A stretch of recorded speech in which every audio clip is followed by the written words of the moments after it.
Hey, I don't know what it is. I'm here in Flagstaff, Arizona. Whether it's the elevation or the clean air, but I've had a lot of energy here. I'm going to be running the Grand Canyon rim to rim for my marathon number 45 in the National Parks Marathon Project on Saturday, a few days from now. So I'm just getting in some short runs. Just did a 3.2 mile fartlek run. Been feeling really good. Second day in a row that I've done running. Many of you know that I'm not doing a ton of running in between the marathons because of some chronic plantar fasciitis. And so that kind of brings me to talking today about the shoes that I've transitioned to. I've moved on from my prior shoe to running most of the trail runs in the Altra Olympus 2.0. I transitioned to this because I've been fighting some plantar fasciitis, and what I found is that it seems to feel better when I'm wearing my EVA Birkenstocks when I'm around camping, just around when I'm going out for walks around the parks even, and I wear them a lot. And so I think over the past year my foot and my gait has adjusted to being in primarily zero drop shoes most of the time. I tried to transition to Ultras on the road about 1.5 to 2 years ago, and I just couldn't do it. Either it was my gait or it was too fast or whatever it was, just didn't feel right, and I ended up donating them.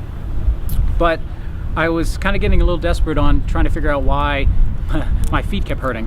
So I thought I'd give the zero drop shoes another try.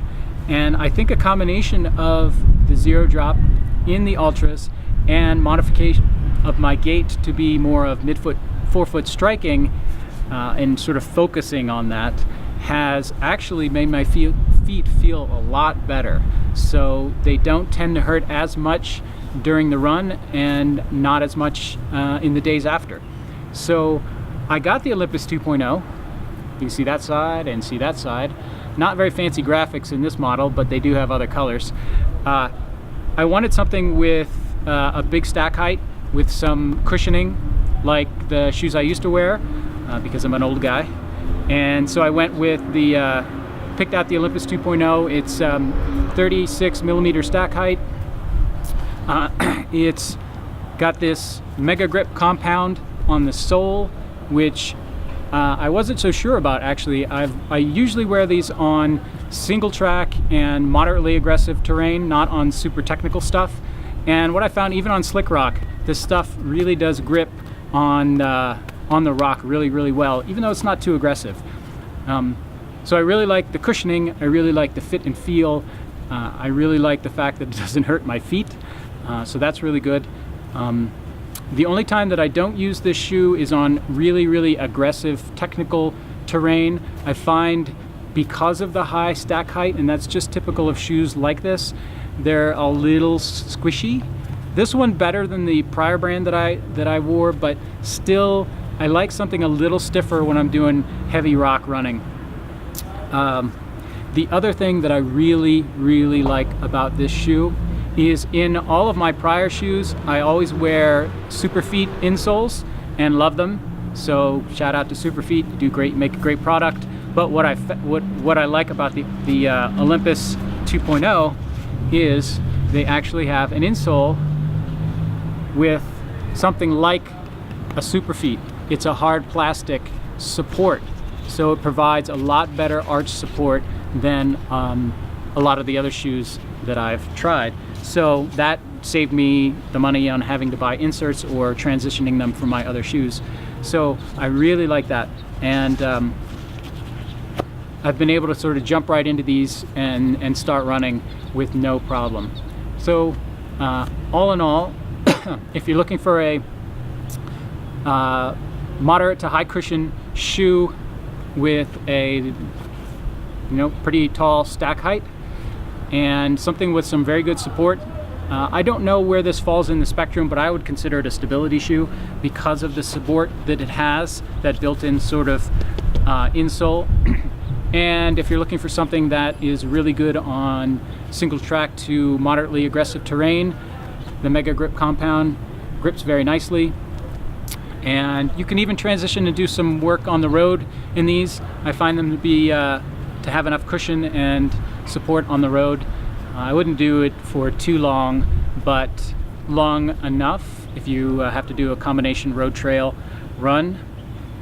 Perfectly fine. Oh, I also love the thing that Altra is really known for, the foot shape toe box. It's wider to allow your toes to splay out and support you better while you're running in a natural running form. So that obviously is also something, and I didn't realize that that was that important until now that I have these, and I like it a lot. So hats off to Altra. Oh, one more thing. I wore these at Great Sand Dunes National Park in Colorado, and since sand is in the name of the park, I wore gaiters to try and keep sand out of the shoes as much as possible.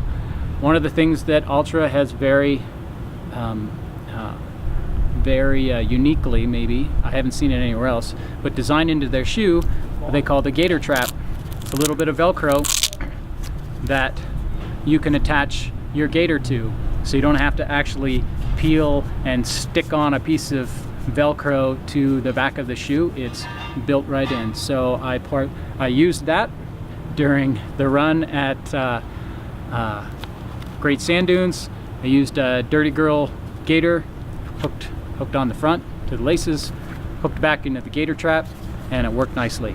Still got a lot of sand in my shoes, but not quite as much had I not used them.